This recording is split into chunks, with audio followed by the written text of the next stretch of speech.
Hi, this is our final project for computer vision. I'm going to walk you through some of the code base we have and how to be able to run this. So these are our project team members here, and this is our final project report.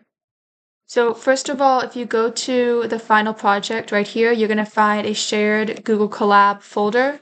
This is where you're going to want to run all of our code because we have the models preloaded and we have the videos already, they've already been processed, so you won't have to process any of that, so that'll save a significant amount of time.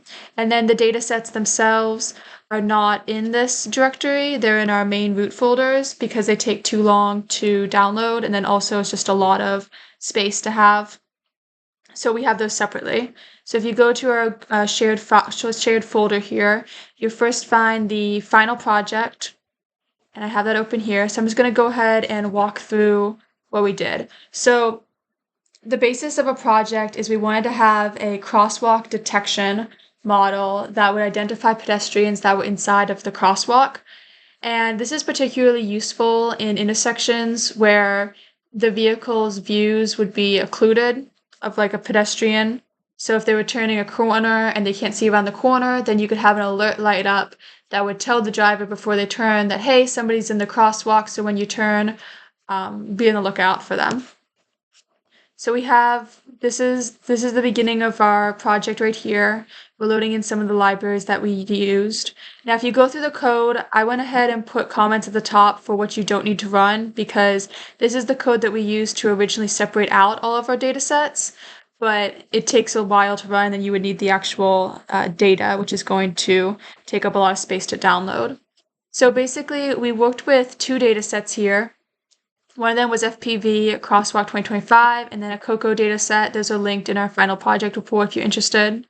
And each of those datasets had synthetic, real-world, and fine-tuning images in them. So I went ahead first and we separated them all out.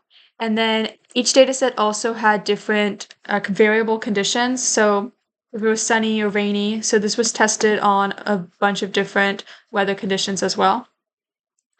And then here we were just taking out all of the images from those data sets. Continuation of that. Okay, so this is the first code cell you're going to want to run.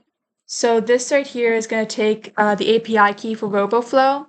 So RoboFlow is what we use to train our models. So I'm going to go to RoboFlow and show you what we did over here.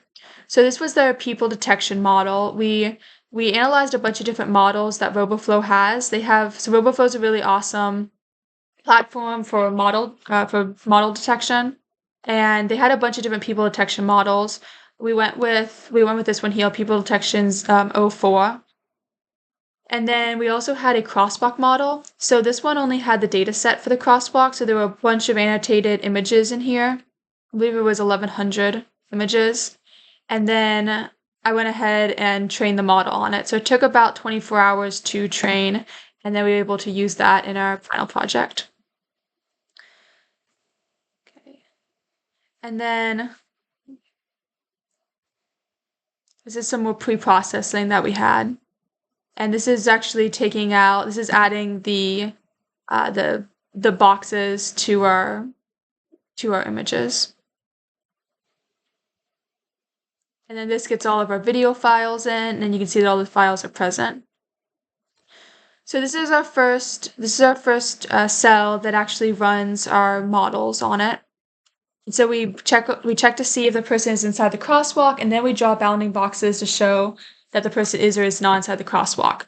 So don't run this part. This part has already been run. It takes a little while to run anyway, but we have the results already out. So we have the output video saved inside the shared folder that you have access to. So you can run this part here, which is just going to load the models so that we have those models.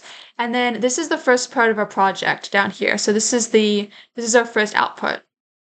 So this video here, we were originally just trying to get the bounding box to show that the person was outside of the crosswalk and then they were inside the crosswalk. So we started off pretty basic. So you can see in this video before I play it that the crosswalk is already shown with a green tint around it. So the model is correctly identifying where the crosswalk is. And then we have one of our team members here outlined with a blue bounding box because they're outside the crosswalk. So I'm going to play this video. And you can see as he steps inside the crosswalk, now he's inside the crosswalk. These people over here also now inside of the crosswalk. And then he comes out, and now he's outside the crosswalk. Okay. And then we decided that we were going to take this a step further, and we wanted to show when people were approaching the crosswalk. And then we also added in a speed element. So we had to have a direction because it had to show that the person was heading towards the crosswalk. So we added that in. And then we also added when somebody was, how fast they were moving inside the crosswalk. So we had some different colored bounding boxes going on. And then the main part of this is our alert light that shows that somebody's inside the crosswalk. So this is all the code for that. And then this is our output video here. So in actual functionality, if this were to be deployed, we would have an alert light up. I drew a little diagram over here to demonstrate this. So we would have alert lights up at intersections. So you can see if a vehicle is coming from this direction and they were trying to take a right-hand turn, they could have an alert light right here that would show that, hey, there are people in the crosswalk because they won't be able to see around that corner. So the red highlighted people are people inside the crosswalk, blue would be outside the crosswalk, and then we have red light here, and then there's a green light here because nobody's in this crosswalk. So that's how this would work in real time. So I'm going to play this video too. And this has a bit more functionality to it, so note how the bounding boxes are different colors. So you can see first he's approaching, and then he's inside, and now he's moving at a certain speed, so he has a red. And you see that he flickers back to orange a little bit, that's because he slows down. And then he gets to the side, now he's blue because he's outside, but he's also sort of approaching it. So instead of he's approaching, now he's back in the crosswalk. And then you can also see the speed at which they're walking up here as well. And then you can also see we have low for low risk, then outside the crosswalk, that'd be blue. In crosswalk would be the light orange. Approaching would be a darker orange. And then we have in the crosswalk going faster, which is a red. Okay, and then because this is going to be deployed in real time, obviously, so in our project, we already had the videos, and then we processed them, and then we showed how they were, how we were able to actually process them and run our models on them. But in real time, we would actually have this running off of a continuous video stream that would need to run quickly. So down here, we tried to show how you could do this with real time. Unfortunately, in Google Colab, it's going to be really slow. So I added some of these performance metrics here so that we can see exactly how slow it's being.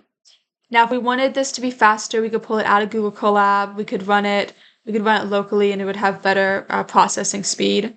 But this also worked the same way, and it would process each frame at a time as it got it in. So this was successful.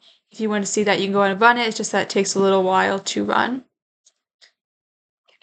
And then one last thing to touch on, just in these output videos, when you go ahead and try to run this, you're just going to want to change the output video file path here, because my file path is inside Google Notebooks and then my computer vision class final project and all of this. So you're going to want to change this part here to whatever it is after your root folder.